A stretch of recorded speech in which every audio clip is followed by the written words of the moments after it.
নমস্কার বন্ধুরা, চলে আসলাম আরও একটি ভিডিও নিয়ে। আজকে যে বিষয়টা নিয়ে কথা বলছি সেটা হলো বাচ্চাদের বাক স্বাধীনতা। এই কারণে কথা বলা দরকার, কারণ আমরা বড় হতে হতে, আমরা যারা মিলেনিয়ালস আছি, আমরা বড় হতে অনেকবার জীবনে শুনেছি যে তোমরা এই বিষয়ে কথা বলো না, এটা তোমাদের ভাবার বিষয় না, এটা তোমাদের কথা বলার বিষয় নয়, বড়দের কথার মাঝে ঢুকতে নেই, বেশি কথা বললে তুমি বাচাল হবে।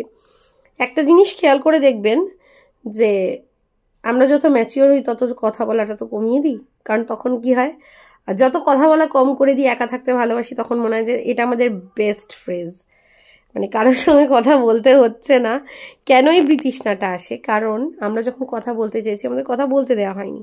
ইনফ্যাক্ট অনেক সময় আমার সঙ্গে প্রচুর বার হয়েছে যে মানুষ, ধরে নিন আমি যখন বক বক করছি বা প্রচুর কথা বলছি, সে উঠে চলে গেছে মুখের সামনে থেকে, বা আমাকে টন্টিং করে বলে গেছে বড্ড বেশি কথা বলে। সেই মানুষ কিন্তু এখন আমার সামনে বসে কমপ্লেন করে বা আমার পেছনে আমাকে নিয়ে কমপ্লেন করে যে আমি তার সঙ্গে কথাই বলি না, কারণ আমি বলতে পছন্দ করছি না। কারণ আমি যখন কথা বলতে গেছি, আমি যখন এক্সাইটেড হয়ে মিশতে গেছি, আমি যখন কথা শেয়ার করতে গেছি, তখন আমাকে করতে দেওয়া হয়নি। আমাকে বলা হচ্ছে তুমি চুপ করো, তোমার কথা বলার বিষয় না, তোমার এত কিসের কথা, তোমার এত বক করা তোমার ভালো না, দরকার নেই। এই কারণে দরকার, বাচ্চাদের যত কথা বলতে দেবেন, যত ওদের মাথা খাটাতে দেবেন, তত ওরা প্র্যাকটিক্যাল নলেজ ওদের বাড়ে। এই কারণে বলছি, বাড়ির ছোটোখাটো ডিসিশন, ধরে নিন কথার কথা বলছি, পর্দা কিনবেন, দোকানে পর্দা কিনতে গিয়ে হাজব্যান্ড ওয়াইফ যেমন ডিসকাস করবেন যে হ্যাঁ এই কালারের পর্দাটা আমাদের ভালো লাগছে, এইটা নেবো আমরা, এটা বাচ্চাকেও জিজ্ঞেস করুন তোমার কোন কালারটা ভালো লাগছে, তুমি কি মনে করো, তুমিও তো বাড়ির মেম্বার, তোমারও কিছু ভাবনা চিন্তা আছে, প্লিজ ভাবো, প্লিজ তোমার ডিসিশন আমাদের সঙ্গে শেয়ার করো। তো সেই সব বিষয়গুলো নিয়ে না, বাচ্চাদের ছোট ছোট যে কোনো জিনিস, বাড়ির ছোটোখাটো ডিসিশনে জিজ্ঞেস করুন এই উইকে কী কী ভেজিটেবল আমাদের খেতে ইচ্ছে করছে, আমরা কী কী ভেজিটেবল আনবো, কি খাবার খেতে ইচ্ছে করছে, আচ্ছা আমরা এইটা করতে পারি কি। বা জামা কাপড় বাচ্চার কিনতে গিয়ে আপনি আপনার বাজেট বেঁধে দিন, বাচ্চাকে বলুন যে আমি এই এই জায়গাটার থেকে জামা চুজ করব, তুমি তোমার পছন্দ অনুযায়ী জামা এখান থেকে চুজ করো, এটা তোমার পছন্দের জিনিস, তুমি পরবে, তো তুমি নিজের জিনিসটা করো।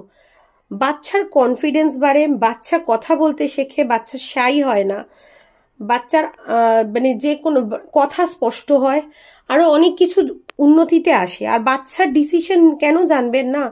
আপনার কিসের এত ইগো যে আপনি নিজে মনে করছেন যে আমি সব জানি, আমার ডিসিশন সব কিছু, আমার বাচ্চা আমার কথা শুনে চলবে, কিন্তু বাচ্চা নিজের কথা বলবে না। তোমার এখানে কথা বলা সাজে না। এমনও কথা অনেককে বলতে শুনে, দেখেছো, তুলনা দিয়ে, দেখেছো আমার বাচ্চা কিন্তু বড়দের মাঝখানে কথা বলে না। খুব একটা গর্ব করার বিষয় নয়। তার মানে তার নিজের বাক স্বাধীনতাই নেই যে সে সেই জায়গাটায় গিয়ে কথাটা জানাবে বা বলবে। সেটা ওই চুপ করে থেকে মহান সাজার থেকে বেটার যে আমার বাচ্চা কারোর মাঝে কথা বলে না। আমি বলছি না যে বড়দের সব কথায় বাচ্চা কথা বলবে, যে কথায় বাচ্চার কথা বলার সাজে না বা বাচ্চার কথা বলার প্রয়োজনীয়তা নেই, সেই কথা বাচ্চার সামনে বলবেনও না। বাচ্চার সামনে সেই সব আলোচনা, কারণ বাচ্চারা কনস্ট্যান্ট আপনার কথা শুনছে, শিখছে, জানছে। আপনি মনে করছেন ওর মনে খেলছে, আপনি নিজে বসে হয়তো দুজনের নামে খুব খারাপ কথা বলে যাচ্ছেন, বা একদম প্রপার বাংলায় যদি বলি পিন্ডি চটকাচ্ছেন। বাচ্চা কিন্তু বসে বসে পিন্ডি চটকানোটাই শিখছে। তো আপনি যে কারণে বাচ্চাকে কথা বলতে অ্যালাউ করছেন না, বাচ্চা কথা বলছে না মানে বাচ্চা কথা শুনছে, আর বাচ্চা যেটা বলছেন সেটা শুনে কিন্তু শিখছে। তো বাচ্চাকে বাচ্চা ভাবা বন্ধ করুন। সে এতটাও বোকা নয়, এতটাও মানে অবুঝ নয়। যে বাচ্চা ভাবুন তো পেটের মধ্যে থেকে ভালো মিউজিক বোঝে, ভালো কনভারসেশন বোঝে, মায়ের ভালো মুড বোঝে, মায়ের খারাপ মুড বুঝতে পারে, বলে না বা বেবিরা সব সেন্স করতে পারে। তো যে বেবি পেটের মধ্যে থেকে এত কিছু বুঝতে পারছে, তা সে ভূমিষ্ঠ হয়ে পৃথিবীতে বড় হচ্ছে, মানে তারও অভিজ্ঞতা বাড়ছে। তা আপনাকে কে বললো যে বাচ্চা সেগুলো বুঝছে না বা জানছে না বা বলতে দিচ্ছে না? একটা সময় আপনার কান ব্যথা করবে বাচ্চার গলার আওয়াজ শোনার জন্য, পারবেন না। তো বাচ্চাকে চুপ করিয়ে রাখা, দাবিয়ে রাখা, চুপ করানো ছেড়ে দিন, বাচ্চাকে কথা বলতে দিন। আর বাচ্চাকে এই কথাটাও বলবেন না যে তুমি কথা বলো না, বাচ্চাকে তো বলতে দিন। ইনফ্যাক্ট যদি এটা মনুষ্যত্বও বলে, যে কোনো মানুষ, ধরে নিন কথার কথা বলছি, আপনি হয়তো একটা আম গাছের গল্প শোনাচ্ছেন কাউকে, কারোর আপনার ওই আম গাছের গল্পটা শুনে আপনার সঙ্গে বসে গল্প করতে করতে তার ছোটবেলার জাম গাছের গল্পটা মনে পড়লো, সে হয়তো ছোটবেলার জাম গাছের গল্পটা আপনার সঙ্গে শেয়ার করছে, আপনি মুখ বেঁকিয়ে উঠে চলে গেলেন, দুদিন বাদে সেই ব্যক্তি আপনার সঙ্গে কথা অব্দি বলবে না। আপনি তখন মুখ বেঁকিয়ে আপনিই বলবেন যে দেখেছো আমার সঙ্গে কথা বলে না, আমার সঙ্গে ঠিক করে আমার সঙ্গে আমাকে পাত্তা দেয় না। কেন দেবে? আপনি একটা টাইমে সে যখন আপনাকে পাত্তা দিতে এসছে, সে যখন আপনার সঙ্গে কথা বলতে এসেছে, আপনি সে সময় না তার সঙ্গে কথা বলেছেন, না তাকে তার প্রাপ্য সম্মানটা দিয়েছেন। এখন যখন আপনার মনে হচ্ছে যে বছর কেটে যাচ্ছে, তার মুখের থেকে একটা আওয়াজ শুনতে পাই না, বা কাল কেটে গেল তার সঙ্গে একটা দেখা হলো না, সেই জায়গাটাই তো নেই।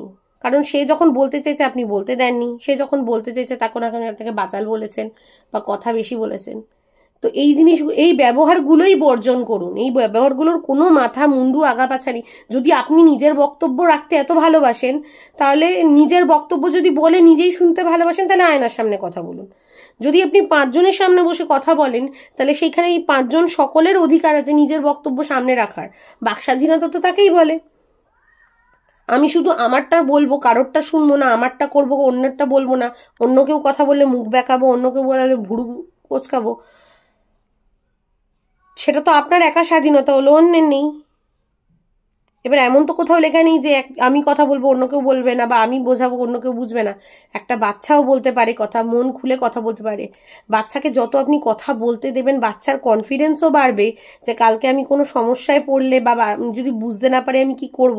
আপনাকে শেখাতে হবে না যে আমাকে এসে বলবে সব কিছু। বাচ্চা নিজের থেকে এসে আপনাকে বলবে, আপনাকে জিজ্ঞাসাও করতে হবে না। সেটা বাচ্চা বড় সকলের ক্ষেত্রে। আজকে যদি আপনি যার সঙ্গে যত কথা বলতে মানুষকে দেবেন, নিজের কথা একটু কম বলুন, তারটা একটু শুনুন। মানুষেরটা শুনলে তো অনেক কিছু জানা যায়। তো সেরকম ভাবে একটু কেউ কিছু বলতে চাইলে কথাটা শুনে, যদি মনে করেন যে আপনি একার বক্তব্য একাই বলবেন, একাই আপনার গল্প শুনে নিজেই আনন্দ পাবেন, নিজেই বলবেন, তাহলে আয়নার সামনে কথা বলুন। আর বাচ্চাকে কথা বলতে দিন। এটুকুই বক্তব্য, যে বাচ্চাকে থামিয়ে দেবেন না। এটা আপনার হয়তো শুনে মনে হতে পারে যে কি এমন একটা বক্তব্য, সেটা নিয়ে হয়তো এত একটা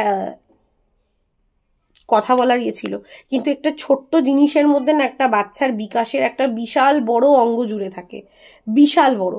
বাচ্চার পরিষ্কার কথা বলা, বাচ্চার শোনা, কি বলতে চাইছে, বাচ্চা কাঁদছে, হয়তো কিছু বোঝাতে পারছে না বলে কাঁদছে, সেটা কান পেতে বাচ্চাকে শোনা বা বাচ্চাকে বোঝানো যে তুমি বলো, আমি আছি এখানে শোনার জন্য। আপনি বাচ্চাকে যত শুনবেন, বাচ্চা আপনারও ততটাই শুনবে।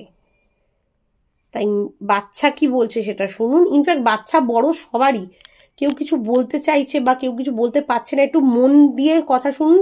বিশ্বাস করুন, যে যেটা বলতে পারছে না সেও চেষ্টা করবে যেটা বোঝাই, এই আমার কথা শুনবে। তো আপনার বক্তব্যও শুনবে সে, এবং নিজেরটা বললে জানবে যে আপনি শুনছেন। তো শ্রোতাও হন, বক্তা তো আছেনই, শ্রোতাও হন একটু।